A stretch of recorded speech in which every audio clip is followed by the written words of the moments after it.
الحمد للہ رب العالمین والصلاة والسلام علی حبیبہ محمد وآلہ وصحبہ اجمعین اما بعد فاعوذ باللہ من الشیطان الرجیم بسم اللہ الرحمن الرحیم قد حسر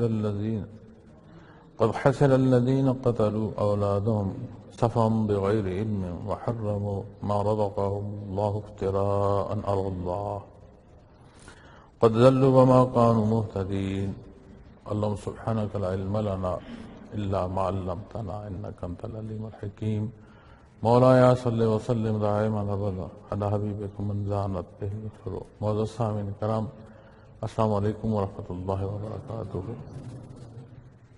ارشاد باری تعالیٰ ہے یقیناً جن لوگوں نے اپنی اولادوں کو بغیر علم بے وقوفی سے مار ڈالا اور اللہ پر جھوٹ بول کر اس کی عطا کی ہوئی روزی کو حرام ٹھہرایا، وہ بہت گھاٹے میں رہے، یقیناً وہ گمراہ ہوئے اور ہدایت پانے والے نہیں ہیں۔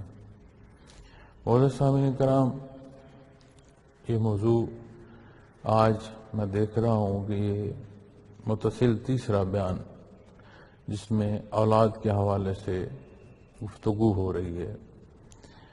اس سے متصل پہلی آیات کریمہ جو ہیں پچھلے جمعۃ المبارک میں اس پر بات ہوئی، پھر درمیانی جو اتوار ہے جس کو ہمارا ماہانہ اجتماع ہوتا ہے اس دن بھی اسی موضوع پر بات ہوئی، گزارشات پیش کی، اور آج یہ سہ بار موضوع پھر سامنے ہے۔ اولاد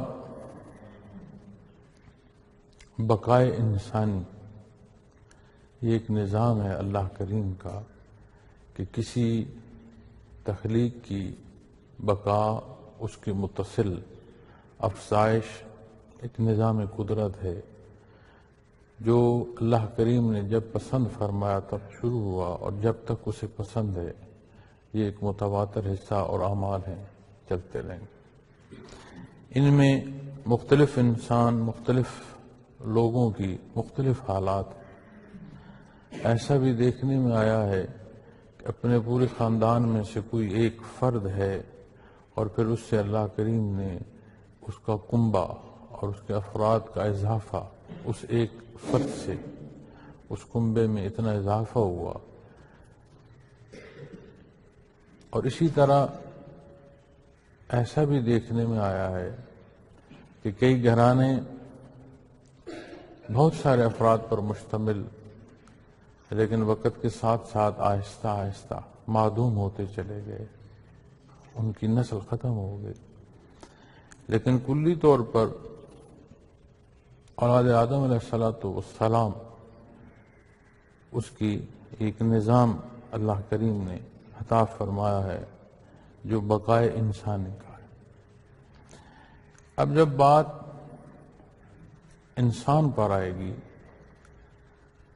مخلوق تو ہر شے واحد ذات ہے اللہ کی جو خالق ہے، باقی جو کچھ ہے وہ مخلوق ہے، تو تمام مخلوقات میں حضرت انسان وہ مخلوق ہے جسے اللہ کریم نے اپنا نائب مقرر فرمایا، جسے اللہ جل شانہ نے ظاہری قوت کے ساتھ اسے ایسی قوت سے نوازا جو کلام ذاتی کو حاصل کر سکی،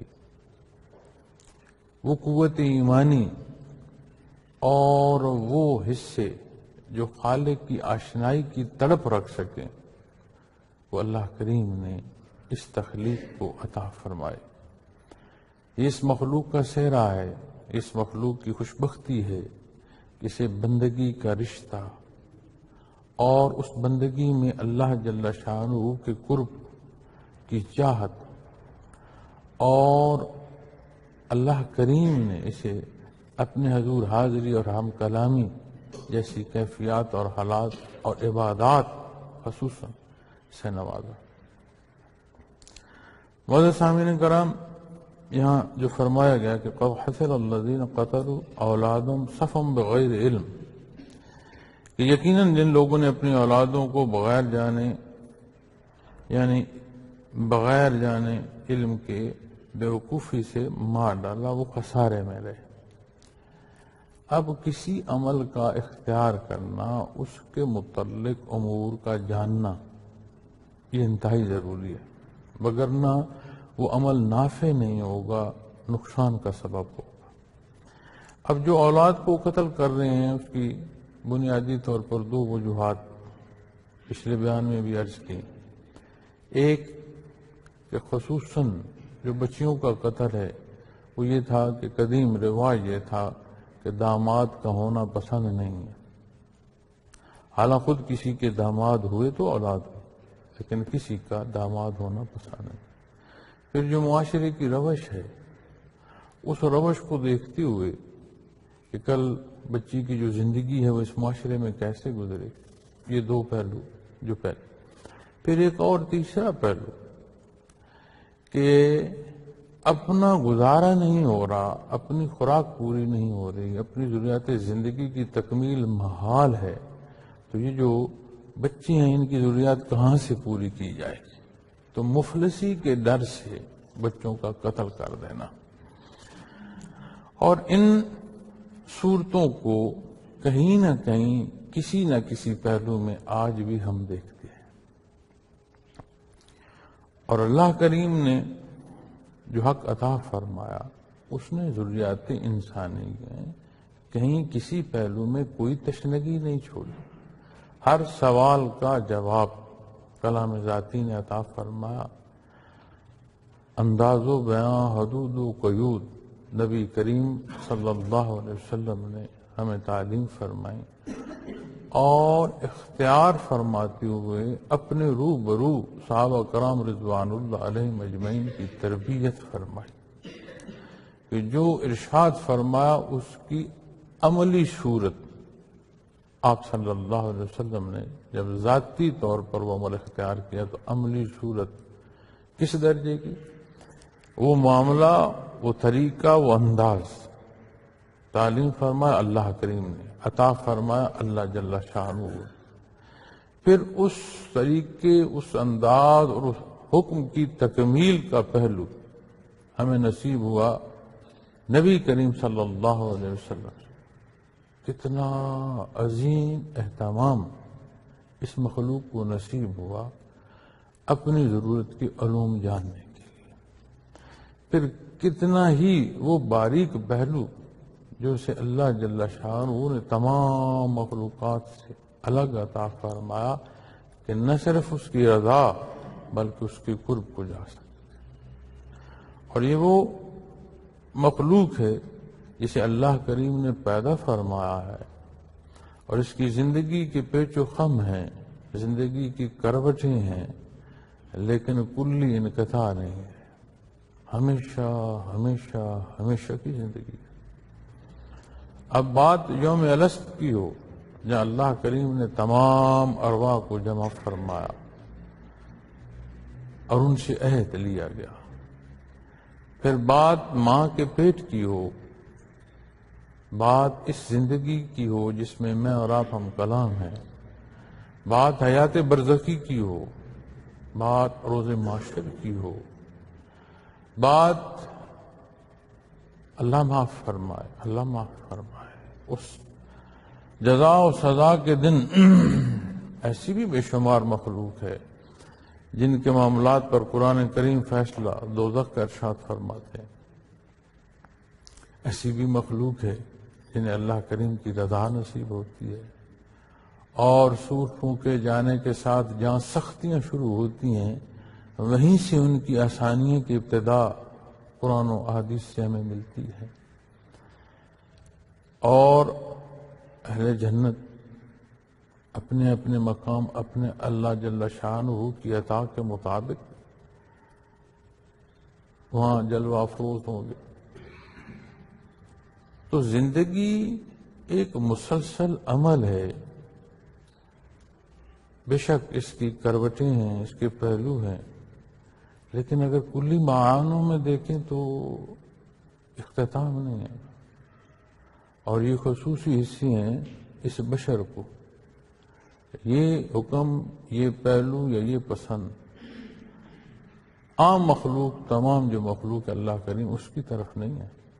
یہ خصوصیت ہے جو اللہ کریم نے خصوصی طور پر عطا فرمائی اس بشر کو. اب اتنی ساری عطا کے ساتھ اور وہ مقصد جو اپنے اللہ جل شانہ کی عبادت اور اس کی محبت کی تڑپ کا ہے، سارے میں اللہ کریم نے جو رہنمائی عطا فرمائی. جہاں اور جب اس رہنمائی سے تجاوز ہوا، کمی بیشی ہوئی، وہاں نقصان بھی ہوا اور اصول کے خلاف بھی بات کی. اسی طرح جب بات آتی ہے ان تینوں پہلوؤں کے تحت قتل اولاد کی، تو معزز سامعین کرام، انسانی معاشرے کی خرابی کا سبب احکامات الہی سے دوری ہے.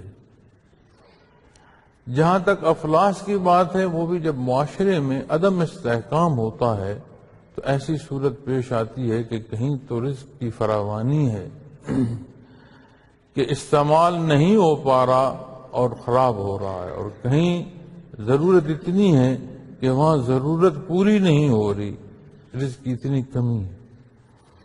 یہ بھی سارے اسباب اسی سے لیے پیش آتے ہیں کہ جب حقیقت چھوڑ دی جاتی ہے، جب وہ تعلیم اور وہ پہلو چھوڑ دیے جاتے ہیں جو اللہ کریم نے عطا فرمائے.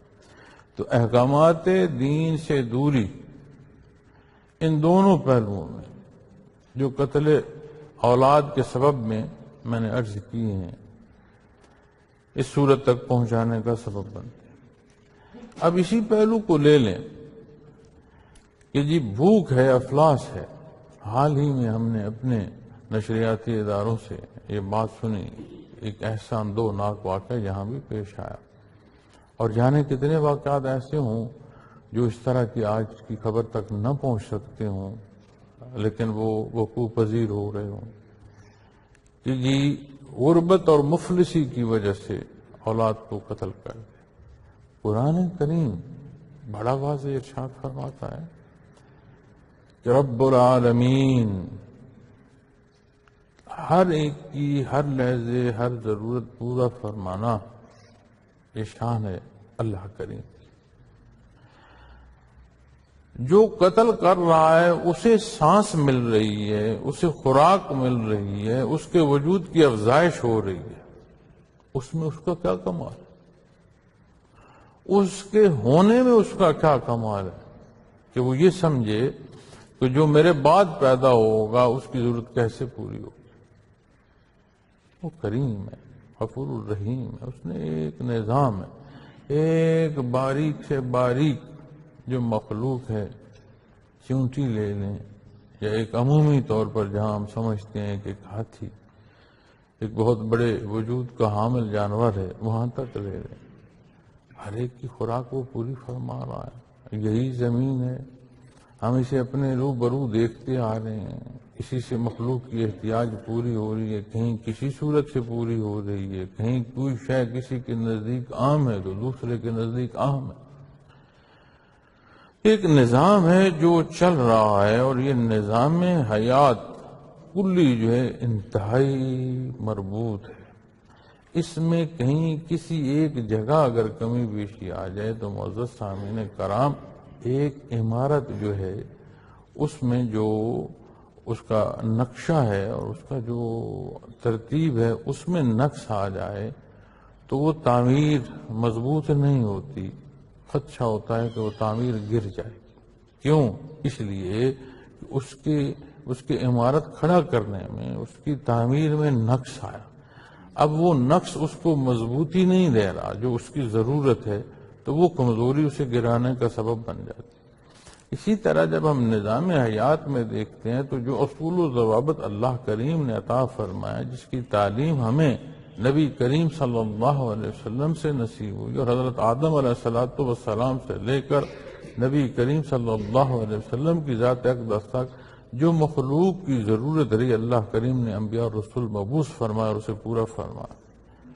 اس سارے حق سے باہر جو جہاں نکلا، اور پھر زندگی کے جس پہلو کو لے لیں، ہم تو بات کر رہے ہیں کہ کسی کی زندگی نہ لی جائے، کہ اسے حالات کیا پیش آئیں گے، یا اس کی جو خوراک یا ضروریات ہیں وہ کیسے پوری اور کیوں کر پوری ہوں گی، اس سوال کو خود ہی اٹھاتے ہوئے یہ ظلم نہ کیا جائے۔ ہم تو بات یہ کر رہے ہیں، لیکن کسی پہلو کو بھی لے لیں، زندگی کا کوئی حصہ لے لیں، چاہے کسی کی ذات ہے، چاہے اس گھر کی بات ہے، چاہے اس خاندان کی بات ہے، چاہے کسی معاشرے کی اور کسی ملک کی بات ہے، ان تمام حصوں میں یہ صدیاں شہادت دیتی ہیں کہ جہاں جہاں حق پر عمل کیا گیا وہاں نہ صرف اس عمل کرنے والے کو فائدہ ہوا بلکہ تمام مخلوق نے اس سے استفادہ حاصل کیا۔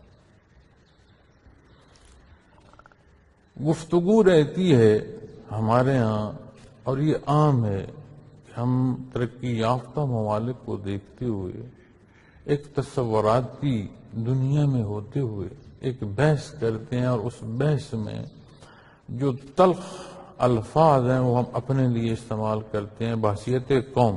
ذات کے لیے کوئی نہیں کرتا، ذات تو ہر ایک بری ذمہ ہوتا ہے، وہ خرابی کا سبب یہ معاشرہ ہے۔ اب میں اس معاشرے میں نہیں ہوں، میں کہوں ہاں یہ خرابی کا سبب یہ معاشرہ، تو میں اس معاشرے میں نہیں ہوں، لیکن یہ حقیقت ہے کہ میں اسی معاشرے کا حصہ ہوں۔ یہ بھی حقیقت ہے کہ جب میں اعتراض کروں گا تو میں باقی سب پر کر رہا ہوں، اپنی ذات پر۔ تو اس بحث مباحثے میں جو ترقی یافتہ ممالک ہیں ان کی بات آتی ہے، یا پھر ترقی پذیر، تو ہمارا ترقی پذیر میں بھی اگر کوئی شمار آئے گا تو بڑا نچلے درجے پر آئے گا۔ تو بات کرتے ہیں جی کہ ٹھیک ہے، ایک وقت تھا جب اسلامی حکومت تھی اور اس میں استحکام تھا اور لوگ اس کو دیکھتے تھے۔ آج اگر اسلامی حکومت اس طرح مستحکم نہیں رہی اور مسلمان کمزور ہو گئے ہیں تو دنیا کی زندگی نے تو چلنا ہے۔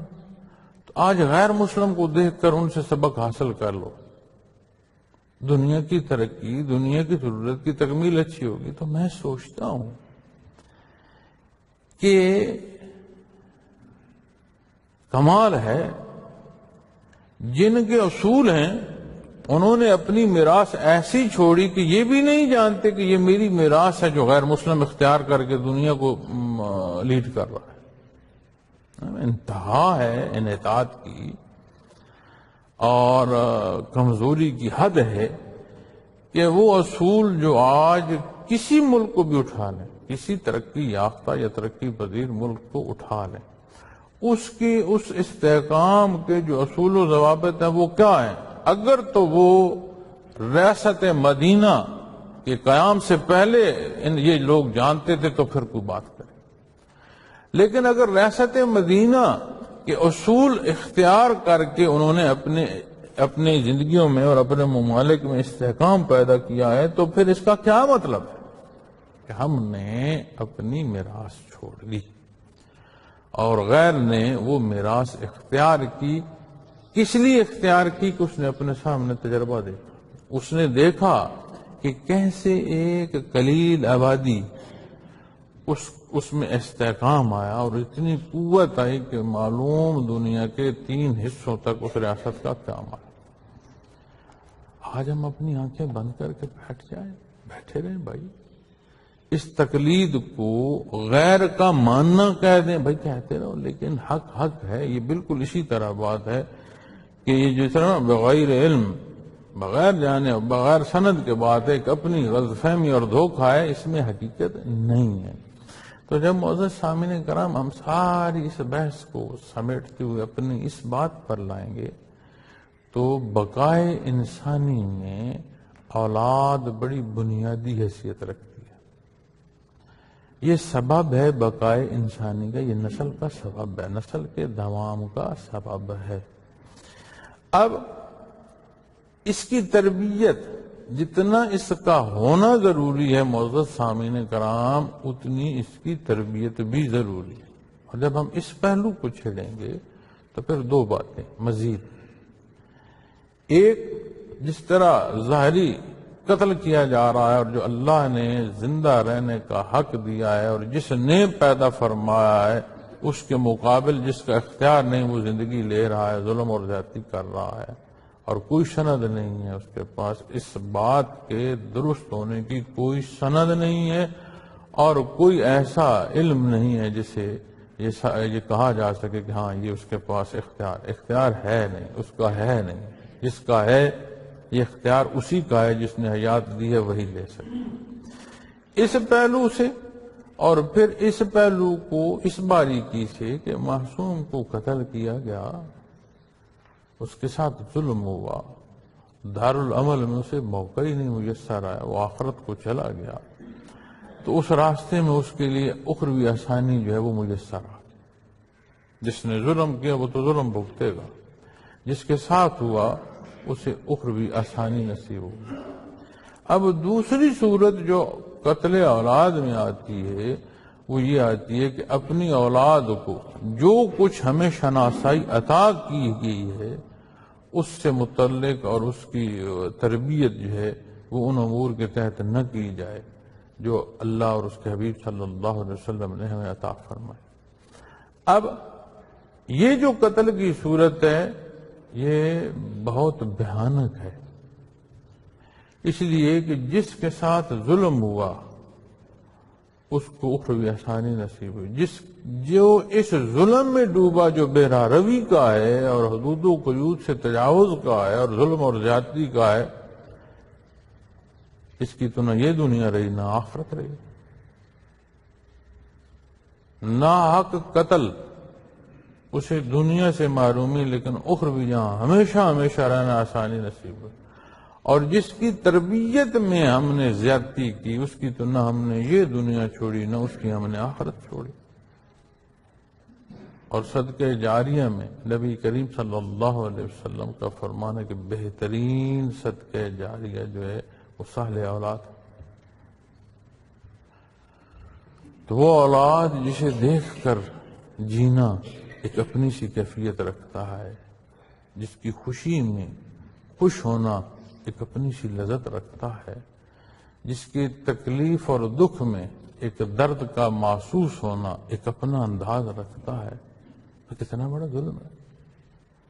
اسے ہم بے راروی کی نظر کر دیں، اسے ہم امور دنیا تو سکھائیں کہ اس کی روزی کے اسباب سہل ہوں، اور یہ بھول جائیں کہ رزاق اللہ کی ذات ہے۔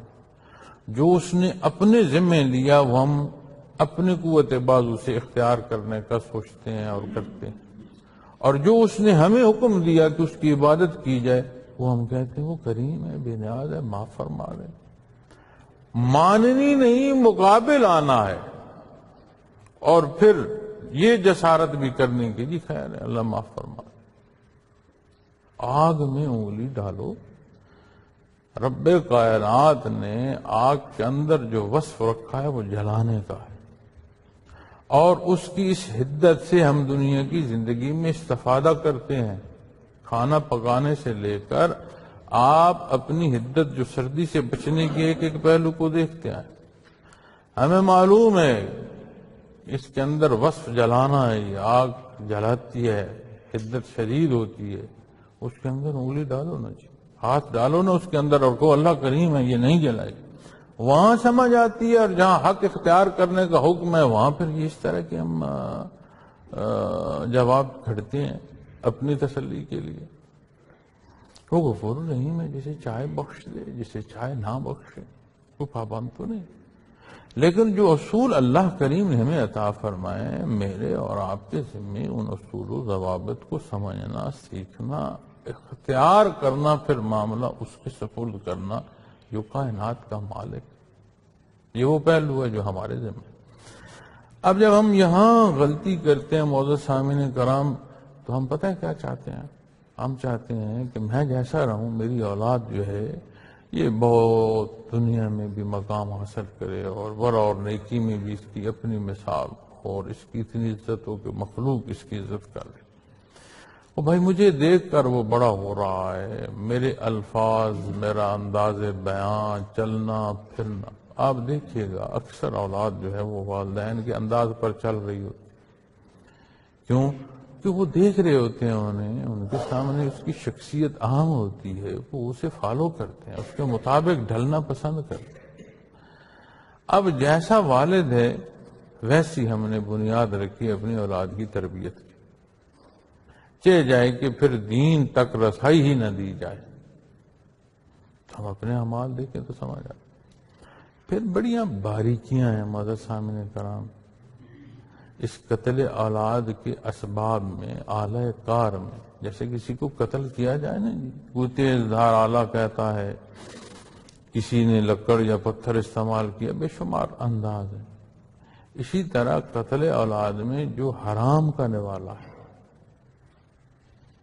یہ بھی ایسا زہر ہے کہ عمل تک اثر لاتا ہے، اور نیت سے عمل تک کا بگاڑ کون سا پہلو بچا؟ انحصار نیت پر اور حساب اس پر جو عمل کیا گیا، ترازو اس پر آئے گا جو اختیار کیا گیا، اور اس سارے کا انحصار اس نیت پر آئے گا جو محرک بنی۔ اب مجھے بتائیں جہاں حرام کا لقمہ ہوگا وہ نہاں خانہ دل، جہاں صدق ہونا چاہیے وہاں سے فساد پیدا کرے گا، اور وہ فساد عمل تک لائے گا۔ کبھی ہم نے غور کیا کہ جس اولاد کو ہم اپنی جان سے پیارا سمجھ رہے ہیں اس کی ضرورت کی تکمیل میں جو لقمہ اسے دے رہے ہیں، کیا یہ حرام کا تو نہیں؟ اب کسی کو وہ لقمہ حرام کا دیا جاتا ہو، اس کے اثرات کیا مرتب ہو؟ اس میں اس پر سوال ہے کہ نہیں سوال؟ جو یہ عمل کر رہا ہے وہ تو ظلم کر رہا ہے، جب اس نے ظلم کیا تو اس ظلم کے اثرات تو مرتب ہوں۔ اور کیا کمال ہے آج ہماری کہ معاشرہ سارے کا سادہ ہم نے سود پر تعمیر کر رکھا ہے، اور اس سارے سودی نظام میں ہم پھر مطمئن بھی ہیں۔ قرآن کریم فرما رہے اللہ اور اس کے حبیب کی ساتھ اعلان جنگ ہے، اور ہم مطمئن بھی ہیں، ہماری دعائیں ہمیں جنت الفردوس میں بھی پہنچا دیں۔ اتنا بڑا حوصلہ کر رہے کہ اللہ جل شانہ کے حضور اپنا مقام مقابل جنگ کا، اور جو کلام ہے وہ جنت الفردوس کی ہے، بخشش میں بھی عظیم بخشش نصیب۔ پھر جب اسی معاشرے میں میں اور آپ جو کچھ کھا رہے ہیں معزز سامعین کرام، اسی طرح کے اثرات پیدا ہوں گے، جیسی خوراک ہوگی ویسے اس کے اثرات پیدا ہوں گے۔ تو وجودی ضرورت کے لیے خوراک کا خالص ہونا، ایمانی ضرورت کے لیے اس کے اندر وہ خصوصیت کہ کیسے حاصل کی، پاکی اور پلیتی تک، حلالن طیبہ، حلال بھی ہو اور پاک صاف بھی ہو۔ نہیں ہوگی تو ہم اپنے ذات کے ساتھ قتل اولاد میں کہاں تک داخل ہمارا ہو جائے۔ پھر معزز سامعین کرام، ہم اپنے گھر سے، اپنے بچوں سے، اپنی ذات سے کیوں نہیں ابتدا کرتے کہ ہم بحیثیت مسلمان دین اسلام پر عمل پیرا ہوں؟ یا تو ہمیں گمان ہے کہ زندگی نے ختم نہیں ہونا، اور جب ہم اپنی اس گمان کو دیکھتے ہیں تو ہم بچے تھے جو طاقتور تھے، جن کا معاشرے میں اثر و رسوخ تھا، آج ہم بڑے ہوئے ہیں تو انہیں نہیں دیکھ، کہاں گئے بھائی؟ وہ اپنی فرصت پوری کر کے برزخ منتقل لوگ، اور کتنے ہی چہرے اتنے ایسے ہیں جنہیں ہم جانتے نہیں۔ کیوں؟ ہم معمولات زندگی میں مصروف ہو گئے، اور نئی پود جو پیدا ہوئی اور اس بچے سے ہماری اس طرح آشنائی نہیں ہے کہ ہم اسے پہچان پائیں۔ آج وہ ایک نوجوانی میں اور ایک نوخیزی عمر میں وہ ہمیں ملتے ہیں، چوکوں چوراہے میں ملتے ہیں، ہم انہیں پہچان نہیں سکتے کہ یہ لڑکا کون ہے بھائی۔ تو وہ زندگی کا عمل ہمیں نظر آ رہا ہے جو دوسرے کو طرف ہے۔ پہلے گزر گئے، نئے آ گئے، جگہ بھر گئی، جو جگہ خالی اس کی جگہ نئی مخلوق نے لے لی. وہ سارا عمل جو دیکھنے میں وہ ہمیں سمجھ بھی آتا ہے، ہم دیکھ بھی رہے ہیں، سمجھ بھی رہے ہیں، یہ کیوں نہیں سمجھ آتا کہ میں بھی اسی متصل عمل کا حصہ ہوں؟ اور یہ جو مسلسل حیات کا نظام ہے، میں بھی تو اس کی ایک اکائی ہوں بھائی. جتنی میری فرصت ہے اسی کے مطابق یہ بھی سانس کا آنا جانا ہوگا. اور جب وہ بات پوری ہوگی تو بھائی میرا نمبر بھی لگ جائے گا. ہر ایک نے جانا ہے، کل نفس ذائقۃ الموت، میری باری میں نے بھی. پھر اس آنے جانے میں میں نے کیا حاصل کیا؟ جہاں رہتے ہو وہاں کی صفائی کا خیال کرتے ہو، وہاں کی تعمیر کا خیال کرتے ہو، اپنے وجود کا خیال کرتے ہو، اپنے پہننے اوڑھنے کا خیال کرتے ہو. ہے کہ نہیں ایسا؟ تو پھر اس زندگی کی باریکی کو ہم کیوں نہ سمجھیں جو رب کائنات نے عطا فرمائی، جس کی تعلیم اور تربیت قرآن و حدیث ہماری فرما رہے ہیں، جس کی حدود و قیود جو ہیں وہ عملی صورت میں سنت خیر الانام ہمیں عطا فرما رہی ہے. تو وہاں ہم اپنی ذات کو نہیں رکھیں گے تو کیا جو مزید آگے اپنی اولاد کی تباہی کا سبب بنیں گے تو کیا وہ قتل اولاد نہیں ہوگی؟ ان کے ساتھ وہ ظلم نہیں ہوگا؟ جو تربیت ہمارے ذمہ تھی اس میں یہ خیانت نہیں ہوگی؟ اور کیا سند ہے اس بے عملی کی جو ہم اختیار کیے چلے جا رہے ہیں اور انحطاط کی نظر ہوتے چلے جا رہے ہیں اور ذلیل ہوتے آ رہے ہیں، ہو رہے ہیں.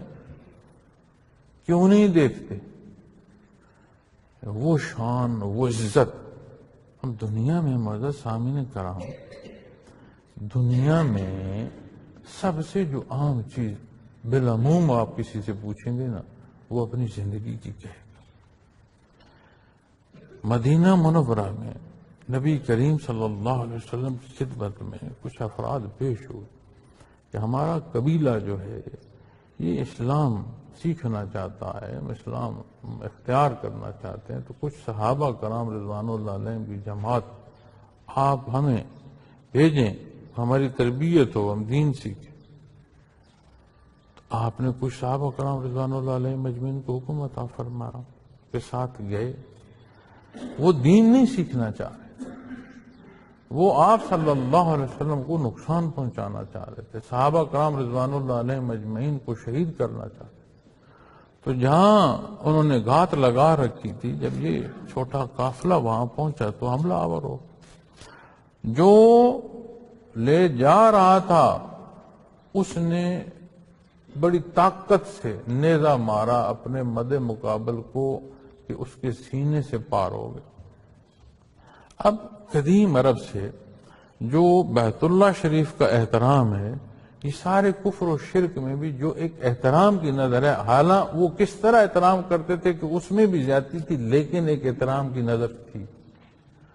اور بیت اللہ کی قسم کو بڑا وزن دیا جاتا تھا. تو صحابی رسول صلی اللہ علیہ وسلم کو جب نیزہ اتنے زور سے لگا کہ پسلیاں توڑتا پیچھے نکل گیا، تو انہوں نے ایک بات ارشاد فرمائی، فرمایا رب کعبہ کی قسم میں جیت گیا. ہاری کیا؟ زندگی. اللہ کے نام پر ہاری گئی زندگی پر وہ فرما رہے ہیں رب کعبہ کی قسم میں جیت گیا. جب اصول و ضوابط پر آؤ گے تو وہ زندگی جسے سب سے قیمتی سمجھتے ہو وہ ہارنا بھی جیت کا سبب ہوگی. اور حصول و ضوابط چھوڑو گے تو ذات اپنی کجا، اولاد کو بھی جو کچھ سکھا رہے ہو یہ قتل اولاد کے معنوں میں آئے گا. اور آج اگر ہم نہیں سمجھیں گے معزز سامعین کرام تو یہ پال پال زندگی گزر رہی ہے، گزر جائے گی، لیکن حساب کتاب ہوگا، معاملات پیش آئیں گے. جیسی زندگی اختیار کی ہوگی ایسا ہی معاملہ پیش آئے گا، ایسی نتائج ہوں. وَحَرَّمُوا مَا رَزَقَهُمُ اللَّهُ افْتِرَاءً عَلَى اللَّهِ، فرمایا اور اللہ پر جھوٹ بول کر اس کی عطا کی ہوئی روزی کو حرام ٹھہرایا. کسی شے کا کوئی اصول، کوئی معنی وہ درست ہو نہیں سکتا کہ کوئی اپنی پسند و ناپسند سے کرے۔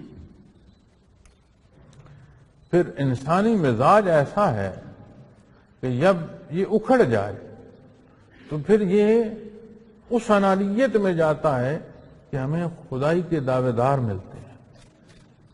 اعتراض پر آئے تو عمومی اعتراض پر نہیں رکتا، پھر اللہ کی تقسیم پر جا کر اعتراض کرتا ہے، مقابل آتا ہے۔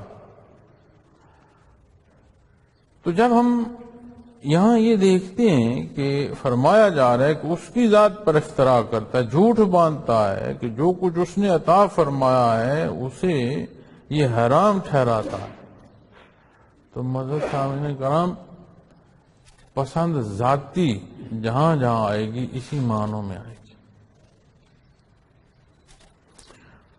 اور اللہ جل شانہ نے جو کچھ ہمیں عطا فرمایا ہے اس کے مطابق آج ہم اپنی معیشت کو دیکھتے ہیں۔ کبھی آپ غور فرمائیے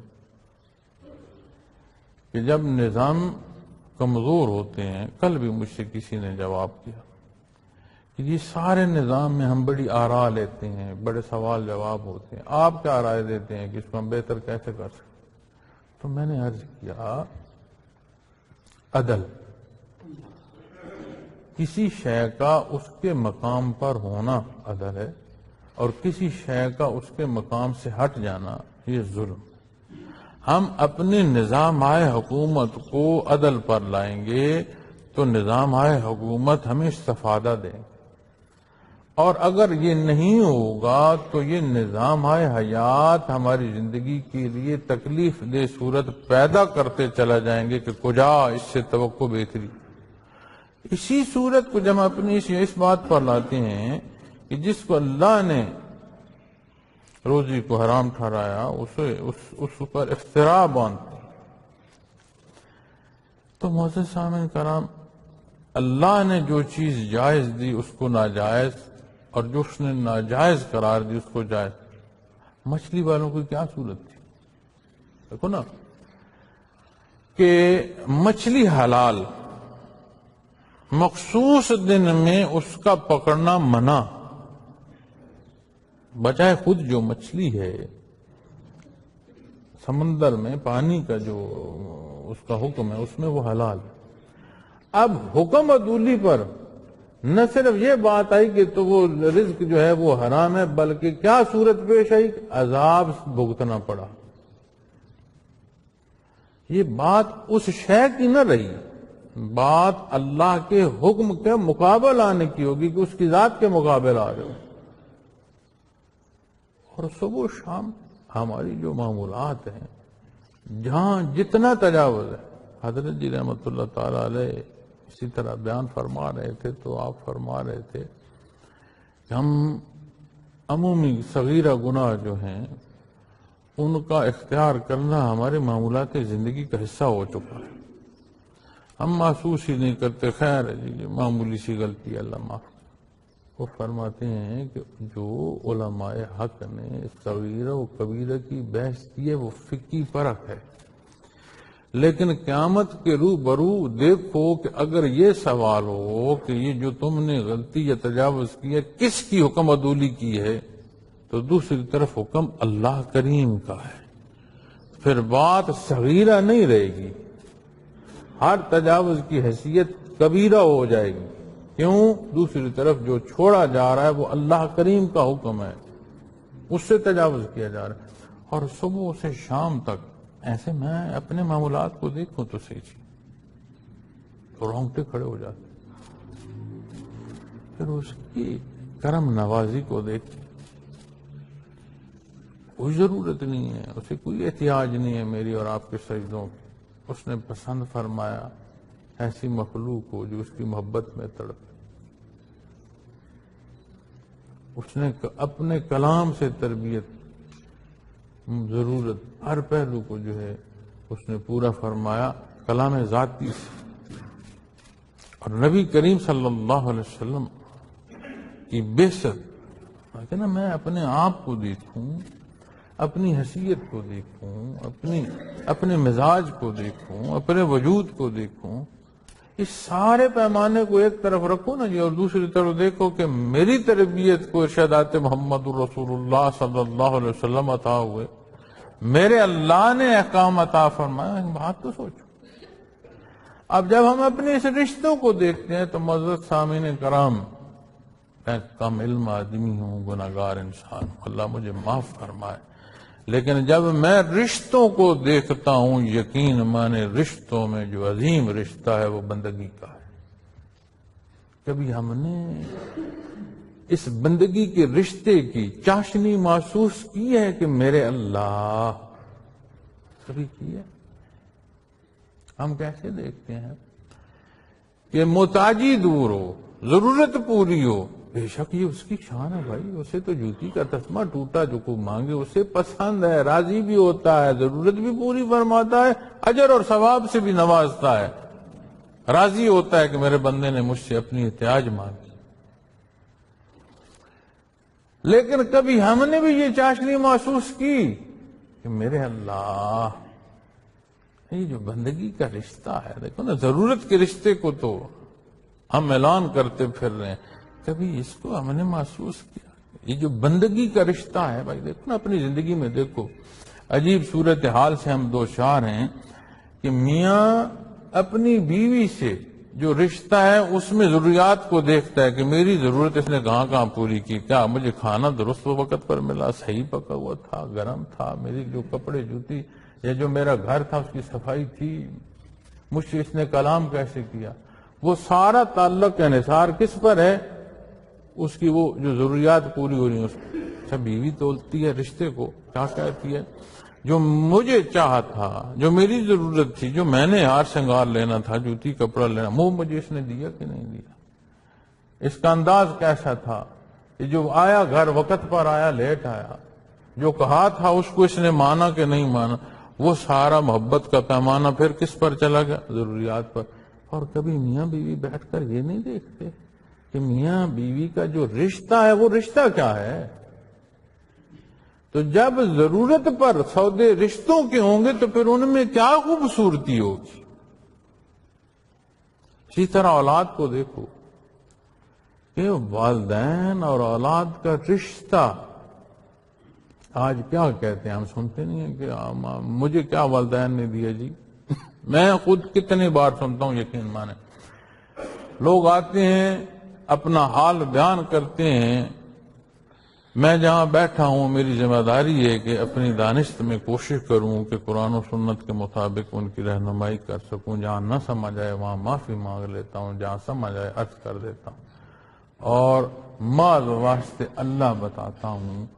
اس کے بعد اس کی وہ امانت ہے جو مجھے اپنے دل کی بات میرے ساتھ کر رہا ہے، وہ بات میرے پاس امانت ہے، لیکن مجھے دیکھنے کو تو چیزیں مل رہی ہیں نا جی، سننے کو تو باتیں مل رہی ہیں، اور جب میں یہ سنتا ہوں کہ مجھے میرے والد نے کیا دیا، اس نے میرے لیے کیا چھوڑا، یقین مانے میں اس کی شکل دیکھتا ہوں کہ تو والد اور اولاد کے رشتے کو سامان دنیا پر توڑ رہا ہے، تو یہ نہیں دیکھتا کہ میرا والد ہے، کہ والد اور اولاد کا رشتہ بھی کچھ ہے کہ نہیں ہے۔ اسی طرح اولاد کو ناخلف اولاد ہے، اس نے کوئی ضرورت لا کر میری پوری نہیں کی۔ چلو یہ بحث الگ صحیح کہ اس کی تربیت کیسے کی، لیکن اسے اولاد کر کے تو دیکھ، اللہ کریم نے اسے تیرے وجود کا حصہ عطا فرمایا اس کی تخلیق میں، اس کے وجود کے سبب میں اللہ کریم نے تیرے وجود کا دخل رکھا ہے، اس رشتے کو کوئی نہیں دیکھتا۔ آج بہن بھائیوں کو دیکھ لو، کیا جتنے رشتے ہیں ان رشتوں کا پیمانہ بہن اور بھائی ہونے کا ہے یا میری اور آپ کی ضرورت پورے ہونے کا ہے؟ ایسے دیکھو نا بھائی، اسی معاشرے دیکھو تو صحیح، اس رشتے سے جو رشتوں کا سردار ہے بندگی، اس سے جب ہٹو گے تو کسی رشتے میں کوئی رشتہ نہیں رہے گا۔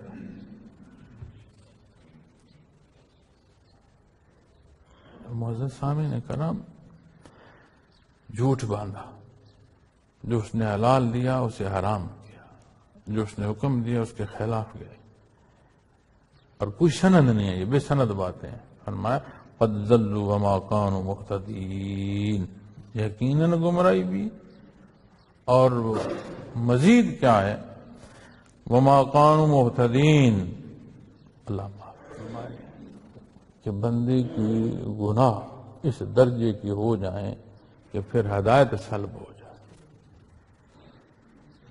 ہے نا؟ گناہ کا گناہ ہونا، اس کا گناہ ماننا، یہ ایک کیفیت اور حال ہے، اور گناہ کو گناہ ہی نہ سمجھنا، یہ پھر کہاں جا پہنچاتا ہے معزز سامعین کرام؟ وما كانوا مهتدین، فرمایا قد ضلوا، ہیں تو گمراہی ہیں، یقیناً وہ گمراہ ہوئے، اور ہدایت پانے والے نہیں، پھر ہدایت سلب ہو۔ تو معزز سامعین کرام، قرآن کریم کی کسی حصے سے کسی آیا کریمہ اور کسی موضوع کو لے لیں، ضرورت یہ ہے کہ ہم اپنے آپ کو اس کے مطابق ڈھالیں، اور جب ہم اپنے آپ کو اس کے مطابق ڈھالیں گے تو معاشرے کا استحکام بھی آئے گا، ملک کی سالمیت کا سبب بھی ہوگا۔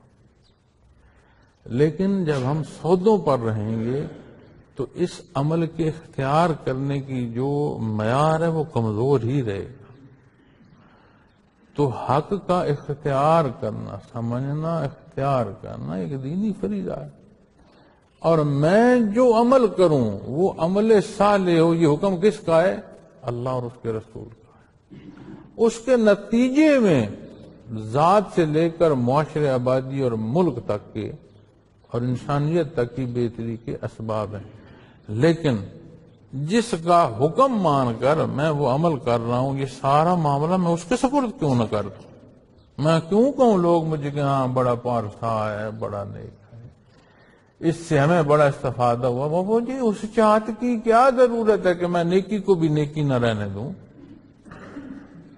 اس لیے جو دین کا سمجھنا اور اپنا جو فرصت کا استعمال کرنا ہے، مال اللہ کی رضا کے لیے، اور یہ وہ پہلو ہے معزز سامعین کرام جس کی ابتدا تو یہاں سے کر رہے ہو، اس کا استفادہ اور اس کا حصول اتنا اعلیٰ اور عرفہ ہے کہ اس اختیار کرنے کے ساتھ شروع ہوگا اور ابدالآباد زندگی میں نصیب ہوتا چلا جائے گا۔ اللہ کریم میری آپ کی ہماری کمی کوتاہیاں معاف فرمائے، دین کی سمجھ عطا فرمائے، اسے اختیار کرنے کی توفیق عطا فرمائے، ہمارے حال پر رحم فرمائے۔ وآخر دعوانا الحمد